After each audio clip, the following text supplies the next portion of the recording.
Hello friends, എല്ലാവർക്കും Shruthi's learning സ്ക്വയറിലേക്ക് സ്വാഗതം. നമ്മൾ ഇന്ന് ഡിസ്കസ് ചെയ്യാൻ പോകുന്നത് 2023 ജാനുവരി മാസത്തിലത്തെ കറണ്ട് അഫയേഴ്സ് ആണ്. അപ്പോൾ എല്ലാവർക്കും നമ്മുടെ സെഷനിലേക്ക് സ്വാഗതം. അപ്പോൾ ആദ്യമായിട്ട് നമ്മുടെ ചാനൽ കാണുന്ന ആരെങ്കിലും ഉണ്ടെങ്കിൽ നമ്മൾ കറണ്ട് അഫയേഴ്സിൻ്റെ ടോപ്പിക് വൈസ് ആയിട്ടും മന്ത് വൈസ് ആയിട്ടും നമ്മൾ കറണ്ട് അഫയേഴ്സ് കവർ ചെയ്തുകൊണ്ടിരിക്കുകയാണ് കേട്ടോ. അപ്പോൾ അതിൻ്റെ എല്ലാം പ്ലേലിസ്റ്റും ഞാൻ കമൻറ്റായിട്ട് പിൻ ചെയ്തേക്കാം. ഓക്കെ, അപ്പോൾ നമുക്ക് സ്റ്റാർട്ട് ചെയ്യാം. ആദ്യത്തെ പോയിന്റ്, 15ാമത്തെ ബ്രിക്സ് ഉച്ചകോടിയുടെ വേദി എവിടെയാണ്? 15ാമത്തെ ബ്രിക്സ് ഉച്ചകോടിയുടെ വേദി സൗത്ത് ആഫ്രിക്കയിലാണ് കേട്ടോ. എവിടെയാണ്? South Africa. ഓക്കെ, അപ്പോൾ 2023 ബ്രിക്സ് ഉച്ചകോടിയുടെ വേദി എവിടെയാണ്? South Africa. അപ്പോൾ 2023 എന്ന് പറയുമ്പോൾ 2ഉം 3ഉം ഉണ്ട് അല്ലേ? 2ഉം 3ഉം കൂടി കൂട്ടിക്കഴിഞ്ഞാൽ 5 കിട്ടും. അങ്ങനെ നമുക്ക് 15 2023 ആയിട്ടൊന്ന് കണക്ട് ചെയ്യാമല്ലോ. ഓക്കെ, അപ്പോൾ 5 കിട്ടി. അതേപോലെ തന്നെ 5 പോലെ തന്നെ നമുക്ക് എസ് ആലോചിച്ചൂടെ അല്ലേ? അപ്പോൾ അങ്ങനെ നമുക്ക് സൗത്ത് ആഫ്രിക്ക ആയിട്ടൊന്ന് കണക്ട് ചെയ്യാം. അപ്പോൾ 15ാമത്തെ ബ്രിക്സ് ഉച്ചകോടിയുടെ വേദി സൗത്ത് ആഫ്രിക്ക. അടുത്ത പോയിന്റ്, മാരക രോഗമില്ലാത്തവർക്കും ദയാവധത്തിന് അനുമതി നൽകിയിട്ടുള്ള രാജ്യം കൊളംബിയ ആണ്. മാരക രോഗമില്ലാത്തവർക്കും ദയാവധത്തിന് അനുമതി നൽകിയിട്ടുള്ള രാജ്യം ചോദിക്കുകയാണെങ്കിൽ കൊളംബിയ. അപ്പം മാരക രോഗം ഇല്ലെങ്കിലും അവരുടെ അവസ്ഥയൊക്കെ കുറച്ച് ദയനീയമായിരിക്കും അല്ലേ? അല്ലെങ്കിൽ കുറച്ച് കുളമാണെന്നൊക്കെ ആലോചിക്കുക. അവരുടെ അവസ്ഥയൊക്കെ കുറച്ച് കുളമാണെന്നുള്ള രീതിയിൽ ആലോചിക്കുക. അപ്പോൾ നമുക്ക് അങ്ങനെ കൊളംബിയ ആയിട്ടൊന്ന് കണക്ട് ചെയ്യാം കേട്ടോ. മാരക രോഗം ഇല്ലാത്തവർക്കും ദയാവധത്തിന് അനുമതി നൽകിയിട്ടുള്ള രാജ്യം ചോദിക്കുകയാണെങ്കിൽ കൊളംബിയ ആണ്. അടുത്ത പോയിന്റ്, ഇന്ത്യയിൽ ആദ്യത്തെ ഗ്രീൻ ഹൈഡ്രജൻ മിശ്രിത പദ്ധതി, ഗ്രീൻ ഹൈഡ്രജൻ ബ്ലെൻഡിംഗ് പ്രോജക്റ്റ് ആരംഭിച്ച എവിടെയാ? സൂറത്തിലാണ് കേട്ടോ. ഇന്ത്യയിൽ ആദ്യത്തെ ഗ്രീൻ ഹൈഡ്രജൻ മിശ്രിത പദ്ധതി അല്ലെങ്കിൽ ഗ്രീൻ ഹൈഡ്രജൻ ബ്ലെൻഡിംഗ് പ്രോജക്റ്റ് ആരംഭിച്ചിട്ടുള്ളത് സൂറത്തിലാണ്. ഓക്കെ, അപ്പോൾ ഞാൻ ഓർത്ത് വെച്ചേക്കണത് നമുക്ക് ഈ ഗ്രീൻ വെച്ചിട്ട് ഒരുപാട് കാര്യങ്ങൾ പഠിക്കാനുണ്ട് കേട്ടോ. അപ്പോൾ അതുകൊണ്ട് തന്നെ ജസ്റ്റ് ഒന്ന് ഓർത്തോളൂ. അതിൻ്റെ ബ്ലെൻഡിങ് അല്ലേ, ഗ്രീൻ ഹൈഡ്രജൻ ബ്ലെൻഡിങ് ആണ്. അപ്പോൾ നമുക്ക് ഷുവറായിട്ട് നമുക്ക് ബ്ലെൻഡ് ചെയ്യാം എന്നുള്ള രീതിയിലൊന്ന് ഓർക്കുക കേട്ടോ. ഷുവറായിട്ട് നമുക്ക് മിക്സ് ചെയ്യാം എന്നുള്ള രീതിയിലൊക്കെ ആലോചിക്കുക. അപ്പോൾ ഷുവർ എന്നുള്ള രീതിയിൽ സൂറത്തായിട്ടൊന്ന് കണക്ട് ചെയ്യാം. എന്താണ്? സൂറത്താണ്. അപ്പോൾ ഇന്ത്യയിൽ ആദ്യത്തെ ഗ്രീൻ ഹൈഡ്രജൻ മിശ്രിത പദ്ധതി, ഗ്രീൻ ഹൈഡ്രജൻ ബ്ലെൻഡിംഗ് പ്രോജക്റ്റ് ആരംഭിച്ചിട്ടുള്ളത് സൂറത്തിലാണ്. അടുത്ത പോയിന്റ് നോക്കാം. RBIയുടെ ഗവർണർ ആരാണ്? അതായത് റിസർവ് ബാങ്ക് ഓഫ് ഇന്ത്യയുടെ ഗവർണർ ശക്തികാന്ത ദാസ് ആണ്. ആരാണ്? ശക്തികാന്ത ദാസ്. നമുക്കറിയാം ബാങ്കുകളുടെ ബാങ്ക് അല്ലെങ്കിൽ കിങ് ഓഫ് ബാങ്ക്സ് ഒക്കെ അറിയപ്പെടുന്നത് RBI ആണ്. അപ്പോൾ അവിടെ തന്നെ വളരെ ശക്തിയുള്ള ഒരാളാണെന്നുള്ള രീതിയിൽ കണക്ട് ചെയ്യുക, ശക്തികാന്ത ദാസ്. അതേസമയം RBIയുടെ ഡെപ്യൂട്ടി ഗവർണർ ചോദിക്കുകയാണെങ്കിൽ, റിസർവ് ബാങ്ക് ഓഫ് ഇന്ത്യയുടെ ഡെപ്യൂട്ടി ഗവർണർ ചോദിക്കുകയാണെങ്കിൽ മൈക്കിൾ ദേവഭദ്രയാണ്. മൈക്കിൾ ദേവഭദ്ര. ഓക്കെ, അപ്പോൾ ഡെപ്യൂട്ടിയാണ്. ഡെപ്യൂട്ടിയുടെ ഡി വെച്ചിട്ട് തന്നെ മൈക്കിൾ ദേവഭദ്ര. ഭദ്രമായിട്ടൊക്കെ നമ്മളവിടെ കാശ് സൂക്ഷിക്കണം എന്നുള്ള രീതിയിലും വേണമെങ്കിൽ ഓർത്ത് വെക്കുക കേട്ടോ. അപ്പോൾ ഇത് രണ്ടും ഡി ആണെന്നുള്ള കാര്യം മറക്കണ്ട. ഡെപ്യൂട്ടി ഗവർണർ ആണെങ്കിൽ മൈക്കിൾ ദേവഭദ്ര, അതേസമയം RBIയുടെ ഗവർണർ ചോദിക്കുകയാണെങ്കിൽ ശക്തികാന്ത ദാസ്. അടുത്ത് ബ്രസീലിൻ്റെ പ്രസിഡന്റ്. ബ്രസീലിൻ്റെ പ്രസിഡന്റ് ലുല ഡിസിൽവയാണ്. ഓക്കെ, ബ്രസീലിൻ്റെ സിൽ വെച്ചിട്ട് തന്നെ സിൽവ അല്ലേ? Lula da Silva. Brazil president Lula da Silva. ഇനി ന്യൂസിലാൻഡിൻ്റെ പ്രൈം മിനിസ്റ്റർ ചോദിക്കുകയാണെങ്കിൽ ക്രിസ് ഹോപ്കിൻസ് ആണ്. ഓക്കെ, ന്യൂസിലാൻഡിൻ്റെ പ്രൈം മിനിസ്റ്റർ ആരാണ്? Chris Hopkins.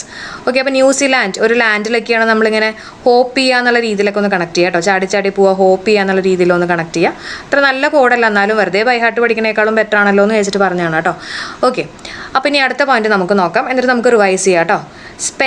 സ്പെയർ ആരുടെ ഓട്ടോബയോഗ്രഫി എന്ന് ചോദിക്കുകയാണെങ്കിൽ പ്രിൻസ് ഹാരിയുടെ ഓട്ടോബയോഗ്രഫിയാണ് സ്പെയർ എന്ന് പറയുന്നത്. സ്പെയർ.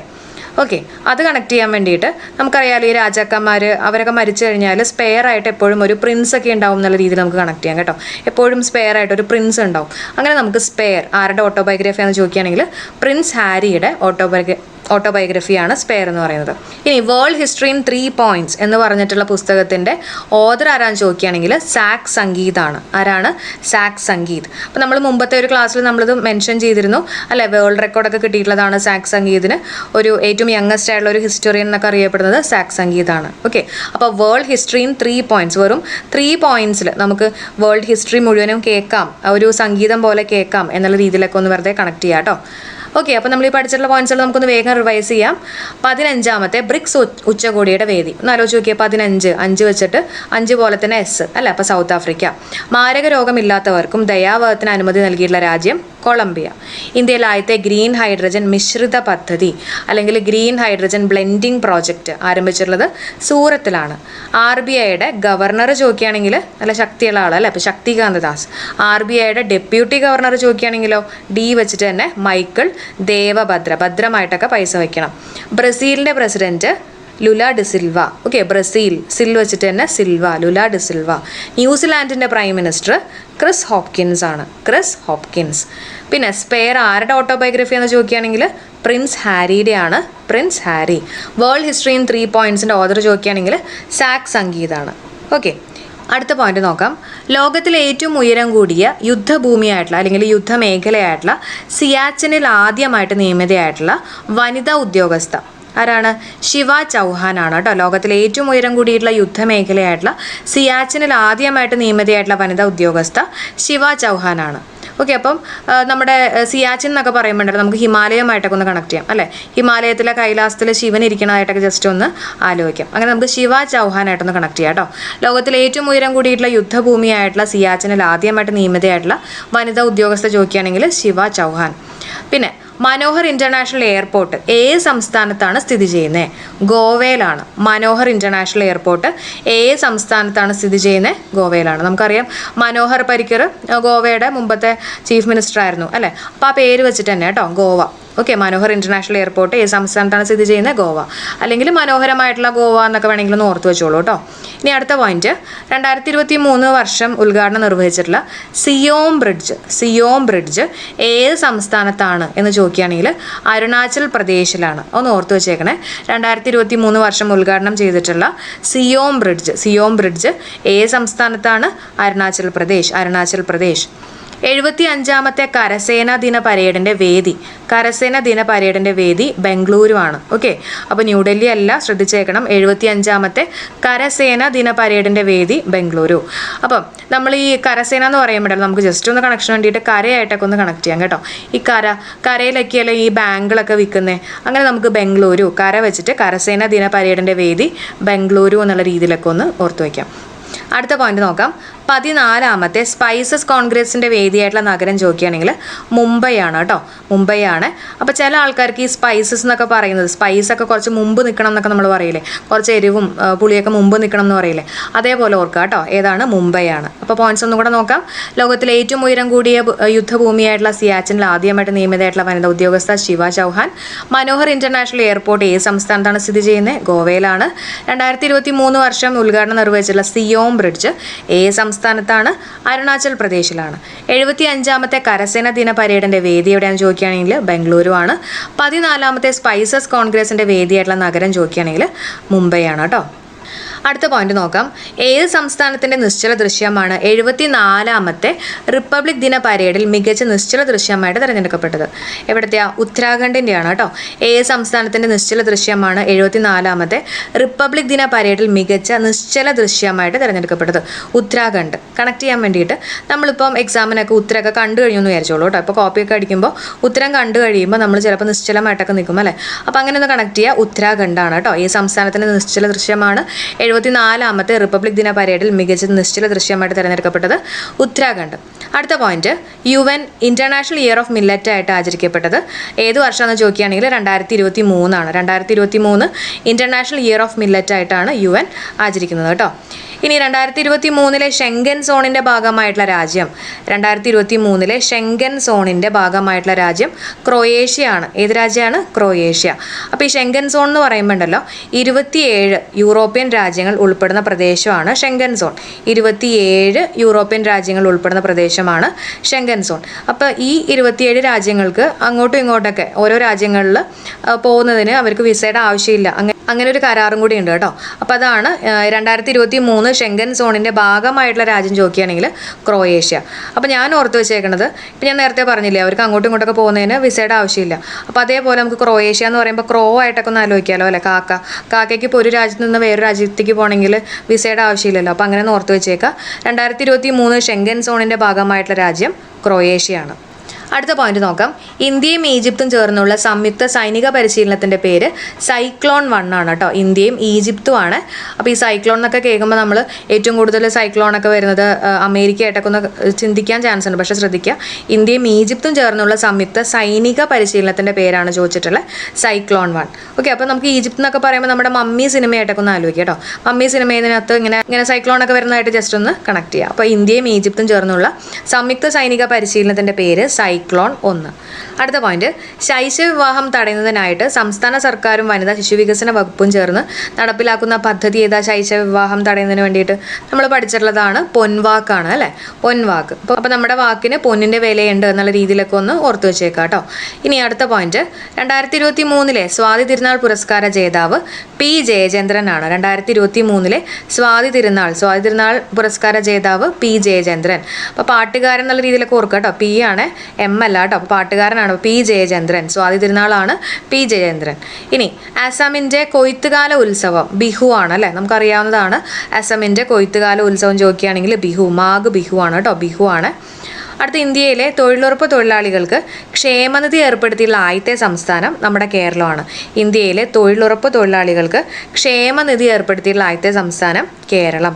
അതേപോലെ തന്നെ ഇന്ത്യയിൽ ഡിജിറ്റൽ ബാങ്കിങ് നടപ്പിലാക്കിയിട്ടുള്ള ആദ്യ സംസ്ഥാനം ചോദിക്കുകയാണെങ്കിലും കേരളം തന്നെയാണ്. ഇന്ത്യയിൽ ഡിജിറ്റൽ ബാങ്കിങ് നടപ്പിലാക്കിയിട്ടുള്ള ആദ്യത്തെ സംസ്ഥാനം ഏതാണ്? അതും കേരളം തന്നെ കേട്ടോ. ഇനി 2023 റിപ്പബ്ലിക് പരേഡിൽ കേരളം അവതരിപ്പിക്കുന്ന വിഷയം ഏതാണെന്ന് അവതരിപ്പിച്ചുള്ള വിഷയം ചോദിക്കുകയാണെങ്കിൽ സ്ത്രീ ശാക്തീകരണം. ഏതാണ്? സ്ത്രീ ശാക്തീകരണം. 2023 റിപ്പബ്ലിക് പരേഡിൽ കേരളം അവതരിപ്പിച്ചിട്ടുള്ള വിഷയം ഏതാണ്? സ്ത്രീ ശാക്തീകരണം. ഓക്കെ, അപ്പോൾ നമുക്ക് പഠിച്ചിട്ടുള്ള പോയിന്റ്സുകളൊന്ന് വേഗം ഒരു പ്രാവശ്യം കൂടെ നോക്കാം. ഏത് സംസ്ഥാനത്തിന്റെ നിശ്ചല ദൃശ്യമാണ് 74ാമത്തെ റിപ്പബ്ലിക് ദിന പരേഡിൽ മികച്ച നിശ്ചല ദൃശ്യമായിട്ട് തിരഞ്ഞെടുക്കപ്പെട്ടത്? ഉത്തരാഖണ്ഡാണ്. UN international year of millet ആയിട്ട് ആചരിക്കുന്നത് ഏത് വർഷമാണ്? 2023 ആണ്. 2023 ഷെങ്കൻ സോണിന്റെ ഭാഗമായിട്ടുള്ള രാജ്യം ക്രൊയേഷ്യയാണ്.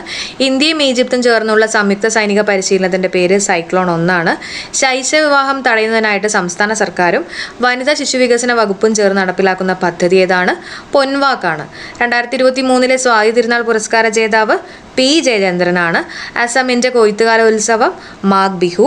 ഇന്ത്യയിൽ തൊഴിലുറപ്പ് തൊഴിലാളികൾക്ക് ക്ഷേമനിധി ഏർപ്പെടുത്തിയിട്ടുള്ള ആദ്യത്തെ സംസ്ഥാനം കേരളമാണ്.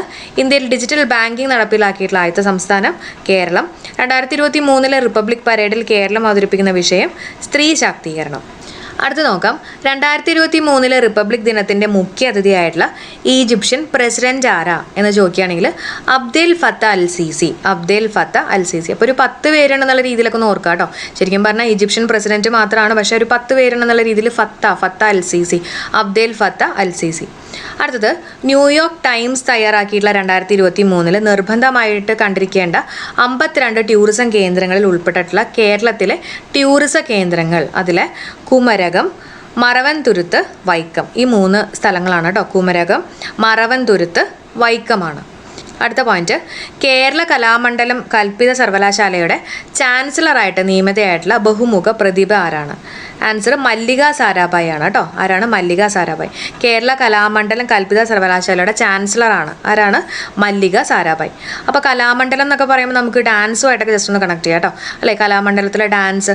അപ്പോൾ ഈ ഡാൻസിനൊക്കെ നൃത്തത്തിനൊക്കെ വേണ്ടിയിട്ട് പോണ സമയത്ത് പൂവൊക്കെ ചൂടില്ലേ, അങ്ങനെ മല്ലിക പൂവാണ് ചൂടിയെന്നുള്ള രീതിയിൽ ഓർക്കുക കേട്ടോ.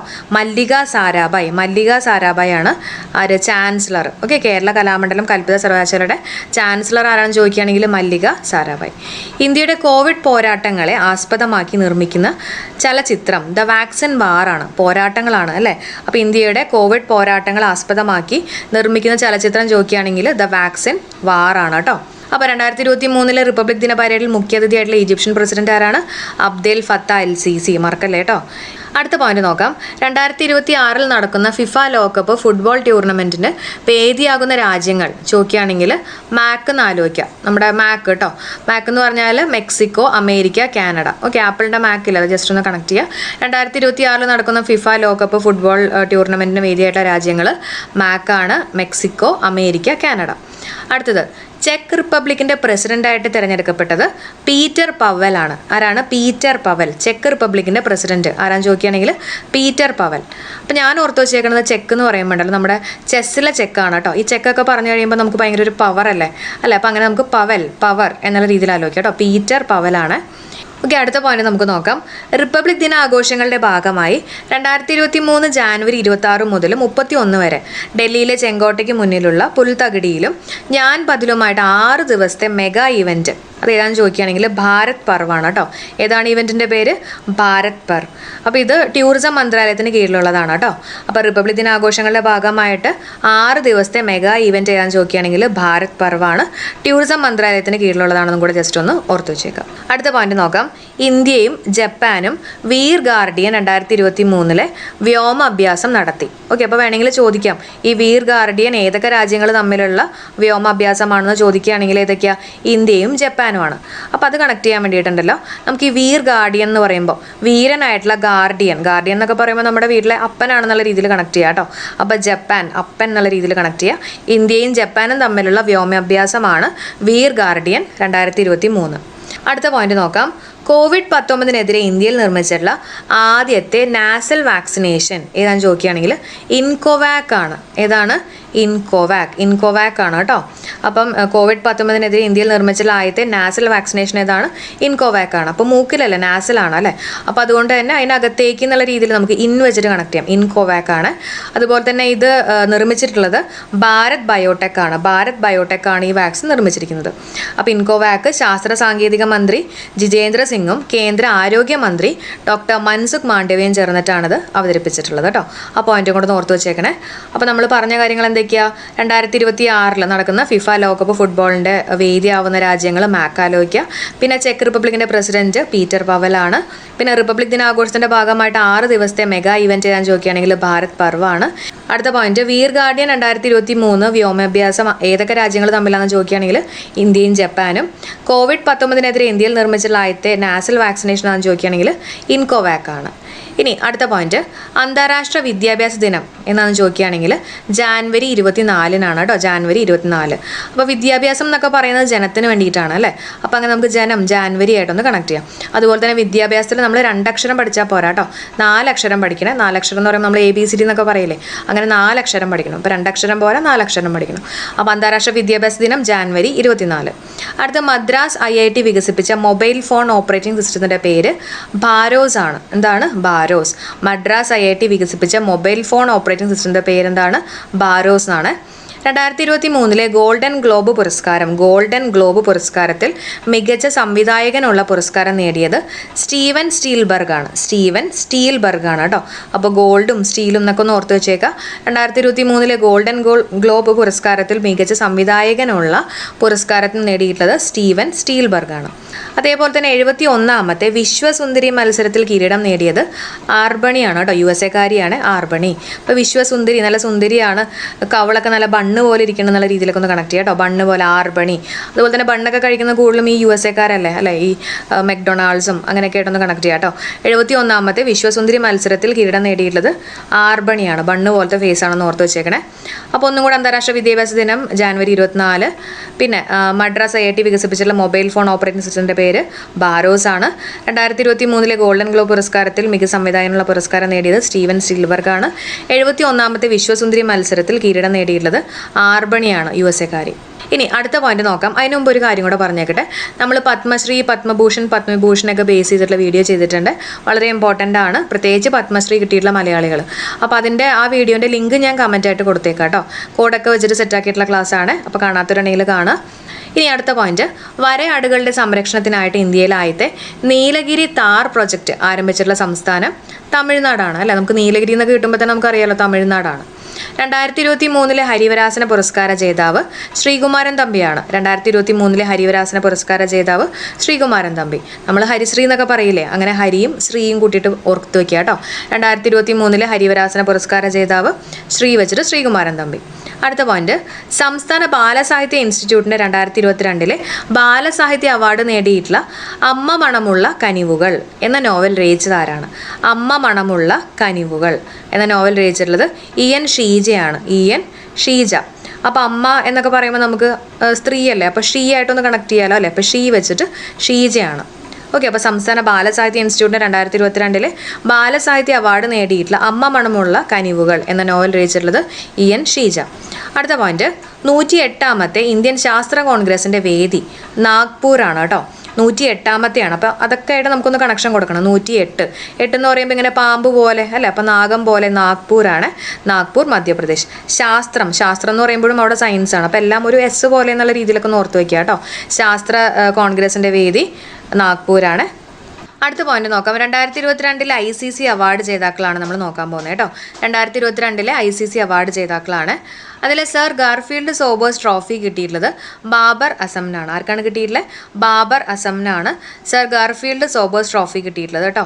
ഗാർഫീൽഡ് സോബേഴ്സ് ട്രോഫി എന്ന് പറയുന്നത് ഏറ്റവും നല്ല കളിക്കാരന് കൊടുക്കുന്ന ട്രോഫിയാണ്. അപ്പോൾ അത് കിട്ടിയിട്ടുള്ളത് ബാബർ അസമിനാണ്. അപ്പം ഓവ്സമായിട്ട് കളിച്ചു എന്ന് ആലോചിക്കുക കേട്ടോ. നമ്മൾ പറയില്ലേ ഓവ്സമായിട്ട് കളിച്ചു എന്നൊക്കെ പറയില്ലേ, അപ്പോൾ അങ്ങനെ ഓവ്സമായിട്ട് കളിച്ചു അസം എന്നുള്ള രീതിയിൽ ഓർത്ത് വയ്ക്കുക കേട്ടോ. അപ്പോൾ ഗാർഫീൽഡ് സോബേഴ്സ് ട്രോഫി കിട്ടിയിട്ടുള്ളത് ബാബർ അസമിനാണ്.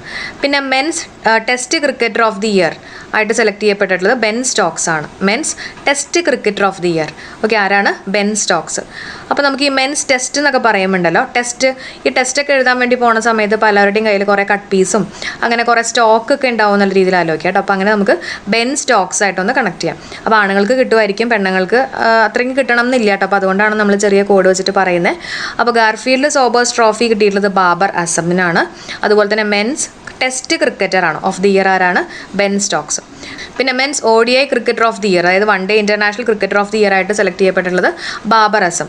അതും ഈ പറഞ്ഞ പോലെ തന്നെ നല്ല രീതിയിൽ ഓടിയതുകൊണ്ട് തന്നെ ഓസമായിട്ട് ഓടി എന്നൊക്കെ ആലോചിക്കുക കേട്ടോ.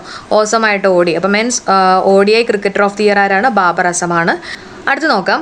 Women's ODI cricketer of the year ആരാന്ന് ചോദിക്കുകയാണെങ്കിൽ നാറ്റ് സ്കൈവർ ആണ്. ആരാണ്? നാറ്റ് സ്കൈവർ.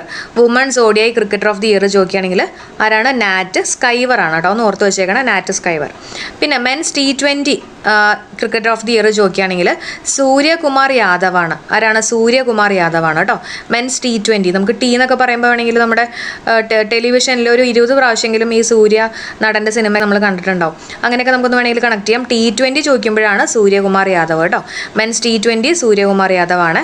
ഇനി അടുത്ത് women's T20 international cricketer of the year ചോദിക്കുകയാണെങ്കിൽ തഹ്ലിയ മെക്രത്ത് ആണ് കേട്ടോ. തഹ്ലിയ മെക്രത്ത് ആണ്. അപ്പോൾ T20 എന്ന് പറയുമ്പോൾ ടി വെച്ചിട്ട് തന്നെ തഹ്ലിയ. ഓക്കെ, ടി വെച്ചിട്ട് തന്നെ തഹ്ലിയ മെക്രത്ത് എന്നുള്ളത് ഓർത്ത് വെച്ചേക്കുക.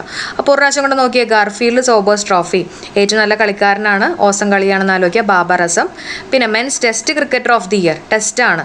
അപ്പോൾ കുറേ സ്റ്റോക്ക് ഉണ്ടാവും. അപ്പോൾ ബെൻ സ്റ്റോക്സ്.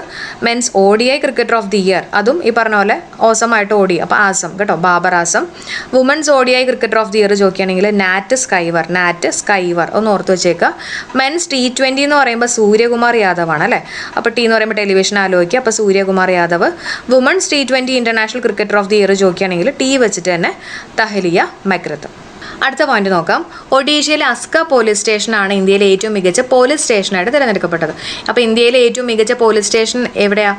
ഒഡീഷയിലാണ്. ഓക്കെ, അപ്പോൾ നമ്മൾ എന്തെങ്കിലും ആവശ്യത്തിനൊക്കെ വിളിക്കുമ്പോൾ പോലീസ് ഓടിയെത്തും അല്ലേ. അപ്പോൾ അങ്ങനെ പോലീസ് സ്റ്റേഷൻ ചോദിക്കുമ്പോൾ ഇന്ത്യയിലെ ഏറ്റവും മികച്ച പോലീസ് സ്റ്റേഷൻ ചോദിക്കുമ്പോൾ ഒഡീഷയിലാണെന്ന് ആലോചിക്കുക. ഒഡീഷയിലെ അസ്ക പോലീസ് സ്റ്റേഷൻ, അസൽ പോലീസ് സ്റ്റേഷനാണെന്ന് ആലോചിക്കുക കേട്ടോ. അപ്പോൾ അസ്ക പോലീസ് സ്റ്റേഷനാണ്. അടുത്ത പോയിന്റ് നോക്കാം.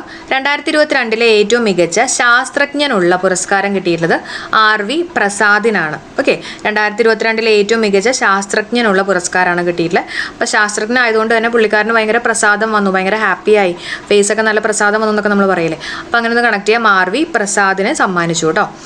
അടുത്ത പോയിന്റ് നോക്കാം. 2022 BBC sports personality of the year award കിട്ടിയിട്ടുള്ളത് ബെത്ത് മെഡിനാണ് കേട്ടോ. ബെത്ത് മെഡിനാണ്, ഇംഗ്ലണ്ടുകാരിയാണ് Beth Mead. Okay, 2022 BBC sports personality of the year award കിട്ടിയിട്ടുള്ളത് ആർക്കാണ്?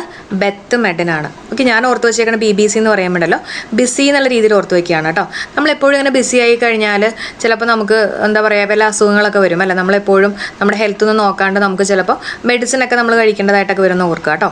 ഓക്കെ, അപ്പോൾ 2022 BBC sports personality of the year award കിട്ടിയിട്ടുള്ളത് ബെത്ത് മെഡിനാണ്. Beth Mead ഇംഗ്ലണ്ടുകാരിയാണ്.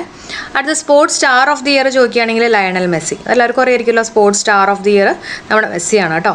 പിന്നെ ലൈഫ് ടൈം അച്ചീവ്മെൻറ്റ് അവാർഡ് കിട്ടിയിട്ടുള്ളത് ഉസൈൻ ബോൾട്ടിനാണ്. ലൈഫ് ടൈം അച്ചീവ്മെൻറ്റ് അവാർഡ് കിട്ടിയിട്ടുള്ളത് ഉസൈൻ ബോൾട്ടിനാണ്.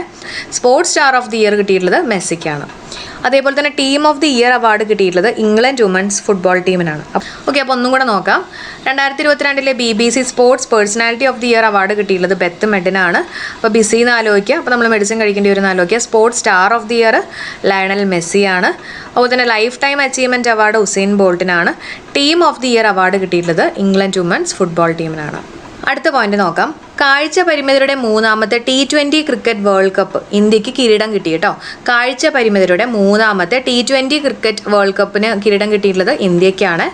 പിന്നെ WHO അതായത് വേൾഡ് ഹെൽത്ത് ഓർഗനൈസേഷൻ്റെ ചീഫ് സയൻറ്റിസ്റ്റ് ആരാന്ന് ചോദിക്കുകയാണെങ്കിൽ ഡോക്ടർ ജെർമി ഫറാർ ആണ്. Doctor Jeremy Farrar. അപ്പോൾ ഞാൻ ഓർത്ത് വെച്ചേക്കുന്നത് വേൾഡ് ഹെൽത്ത് ഓർഗനൈസേഷൻ എന്നൊക്കെ പറയുമ്പോൾ ഈ ഹെൽത്തും ജേംസും ആയിട്ടൊക്കെ നമുക്കൊന്ന് കണക്ട് ചെയ്യാമല്ലോ അല്ലേ. ജേംസ് ഒക്കെ ഇല്ലെങ്കിൽ നമുക്ക് നല്ല ഹെൽത്ത് ഉണ്ടാവുമല്ലോ. അപ്പോൾ അങ്ങനെ ഡോക്ടർ ജെർമി ഫറാർ ആണ് world health organisation chief scientist. അടുത്തത് ഫിജിയുടെ പ്രൈം മിനിസ്റ്റർ ചോദിക്കുകയാണെങ്കിൽ സിദിവേന റബൂക്കയാണ് കേട്ടോ. ആരാണ്? സിദിവേന റബൂക്ക. ഫിജി എന്ന് പറയുന്ന പോലെ തന്നെ സിദി കേട്ടോ. ഫിജിയുടെ പ്രൈം മിനിസ്റ്റർ സിദിവേന റബൂക്ക. അടുത്ത പോയിന്റ് നോക്കാം. അയർലാൻഡ് പ്രധാനമന്ത്രിയായിട്ടുള്ള ഇന്ത്യൻ വംശജൻ ആരാന്ന് ചോദിക്കുകയാണെങ്കിൽ ലിയോ വരത്കർ ആണ് കേട്ടോ. ലിയോ വരത്കർ. അയർലാൻഡ് എന്ന് പറയുമ്പോണ്ടല്ലോ നമുക്ക് ഈ അയൺ ചെയ്യണതായിട്ടൊക്കെ ജസ്റ്റ് ഒന്ന് കണക്ട് ചെയ്യാം കേട്ടോ. അയൺ ചെയ്യുമ്പോൾ നമ്മളിങ്ങനെ വരയൊക്കെ വെച്ചിട്ട് അല്ലെ, വര ഒക്കെ വെച്ചിട്ടൊക്കെ നമ്മളിങ്ങനെ അയൺ ചെയ്യാം. അപ്പോൾ അങ്ങനെ നമുക്കൊന്ന് കണക്ട് ചെയ്യാം. ലിയോ വരത്കർ ആണ്. ലിയോ വരത്കർ. ഇനി US-ലെ ലാസ് വെഗാസിൽ നടന്നിട്ടുള്ള മിസ്സസ് വേൾഡ് സൗന്ദര്യ മത്സരത്തിൽ ഇന്ത്യക്കാരി സർഗം കൗശലിന് കിരീടം. അപ്പോൾ ആർക്ക് കിട്ടിയിട്ടുള്ള? ഇന്ത്യക്കാരി സർഗം കൗശലിനാണ് കിരീടം. മിസ്സസ് വേൾഡ് ആണ്. അപ്പോൾ അതുകൊണ്ട് തന്നെ അവർക്കൊരു സ്വർഗം കിട്ടിയ പോലെയൊക്കെയാണ് ആലോചിക്കാം. മിസ്സസ് വേൾഡ് അല്ലേ, അപ്പോൾ സ്വർഗം കിട്ടിയ അല്ലെങ്കിൽ ഭയങ്കര കൗശലക്കാരിയാണെന്നൊക്കെ ഒന്ന് കണക്ട് ചെയ്യുക. കൗശലിന് കിരീടം. പിന്നെ ഇമ്പോർട്ടൻ്റ് ആയിട്ടുള്ള പോയിന്റ് ആണ് 2021 അതിഥി ഗൗതികറിനാണ് കിരീടം കിട്ടിയിട്ടുള്ളത്. 21 വർഷത്തിന് ശേഷമാണ് ഇന്ത്യക്കാരിക്ക് വീണ്ടും കിരീടം കിട്ടുന്നത് കേട്ടോ. അപ്പോൾ 21 വർഷത്തിന് ശേഷമാണ് ഇന്ത്യക്കാരിക്ക് വീണ്ടും ഈ പറഞ്ഞിട്ടുള്ള കിരീടം കിട്ടുന്നത്. അപ്പോൾ ആർക്ക് കിട്ടിയിട്ടുള്ള? സർഗം കൗശലിന് എന്നുള്ളത് ഓർത്ത് വയ്ക്കുക കേട്ടോ. ഓക്കെ, അപ്പോൾ നമ്മുടെ ക്ലാസ് തൽക്കാലം ഇവിടെ വെച്ച് വൈൻഡപ്പ് ചെയ്യാണ്. അതുപോലെ തന്നെ നിങ്ങൾക്കായിട്ടുള്ള ഒരു ചോദ്യം: ഏത് സംസ്ഥാനത്തിൻ്റെ നിശ്ചല ദൃശ്യമാണ് 74ാമത്തെ റിപ്പബ്ലിക് ദിന പരേഡിൽ മികച്ച നിശ്ചല ദൃശ്യമായിട്ട് തിരഞ്ഞെടുക്കപ്പെട്ടത്? എല്ലാവരും കമൻറ്റ് ചെയ്യുക. അതേപോലെ തന്നെ നമ്മുടെ ക്ലാസ് യൂസ്ഫുൾ ആയിട്ട് തോന്നിയിട്ടുണ്ടെങ്കിൽ തീർച്ചയായിട്ടും ഫ്രണ്ട്സിനെ ഷെയർ ചെയ്യുക. കമൻറ്റ് ചെയ്യാൻ മറക്കല്ലേ, തീർച്ചയായിട്ടും ലൈക്ക് ചെയ്യുക. അതേപോലെ തന്നെ നമ്മുടെ പ്ലേലിസ്റ്റ് നോക്കാൻ മറക്കണ്ട കേട്ടോ. അപ്പോൾ എല്ലാവർക്കും താങ്ക് യു ഫോർ സപ്പോർട്ടിങ്. നമുക്ക് അടുത്ത വീഡിയോയിൽ കാണാം. ബൈ.